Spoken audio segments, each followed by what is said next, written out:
Ay, wag po kayong magkalala dahil may mga pamamaraan po tayo para kayo po ay makasali pa rin sa upukan kahit hindi po kayo umiinom.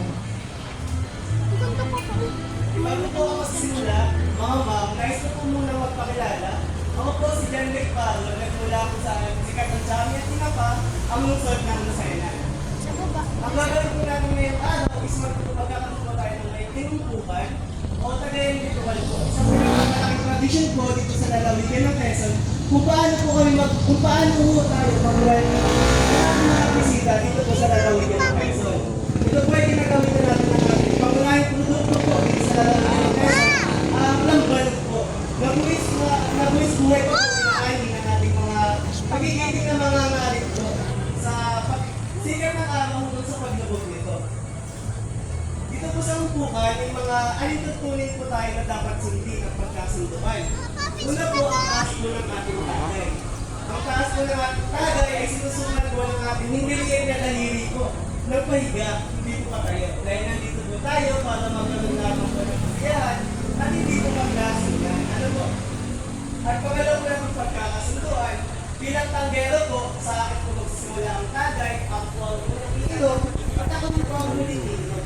Kaya ako po ang iinom, kayo po kasunod, at ako po ang tagay. Bali magtitigan po yung tagay po. Kapag taas po ng ating mga baso, may mga nakatagal po tayo dapat pagtitin bago po dapat inuwi ang ating mga tagay. Yun po ang mga kanangay po. Kayo mga po? Pwede po ba mas malaki mga ma'am? Na ay po!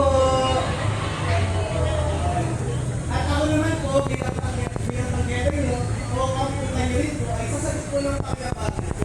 Dahil ibig sabihin po ay gagamitin po natin ang ating ito para po sa masayang samahan dito po ang pagpupuan ng mga kaibigan at prospecto sa bawat isa dito sa ating pagpupuan.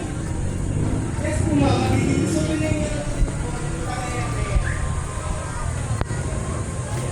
Ma'am, may salamat po gusto ko itanong po sa inyo. Ano po ako nyo kung may isip pag nakakarinig po kayo na salitang tagay o tagayan? Kayo po ma'am. Ayun, sa baba, ayun sa... Inuman.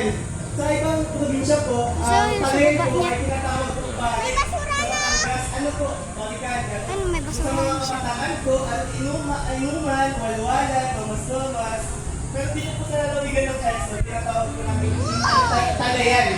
Yun, tagayan. Kung galing po sa lugar na tagay, ibig sabihin, ating tayo sa pag-iinuman.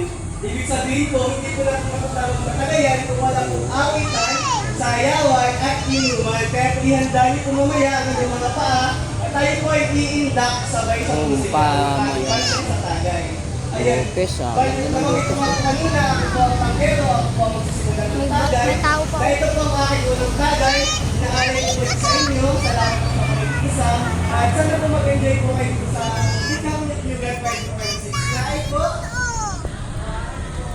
Eh, sasagot po kayo ng pakinabangan po.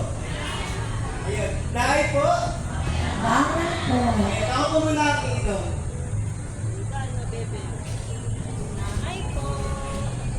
Ayun, sabi niyo po kanina, may mga kaupukan po tayo dito sa na hindi po umiinom. Ipapakita po ng ating mga tagay ng baso ko kung paano po tumagin sa... Baka magdede.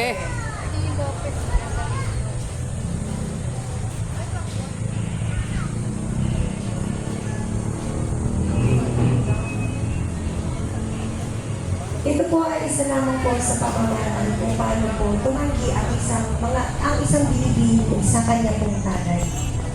Maaari niya pong banggitin ang mga katagang, pasensya na po, hindi ko po matititiman. Hindi ko po maiinom ang aking tagay sapagkat wala pa po isang pinang aking tiyan.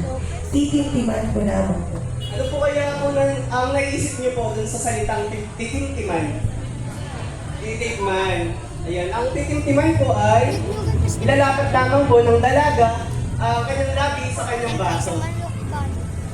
At may isa pong binata na maglalakas loob na sa cooking or saluhin po yung tagay ng dalaga.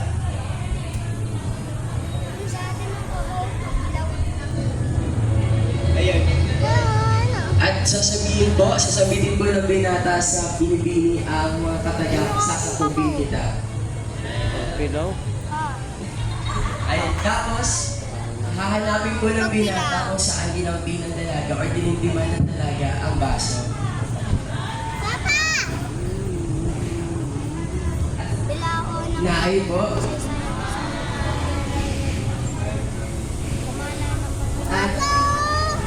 At sasabihin po ng binata sa dalaga, napakatamis ng iyong alak. Kung mayroon pong pamamaraan kung paano po tumanggi ang ating umpukan sa ating tagayan, meron naman po kaming pamamaraan kung paano po kayo hindi po makakatanggi sa aming tagay. Ayun, ipapakita po yun ng ating tagayan ng baso dress. Pa-music po ng ating yaya.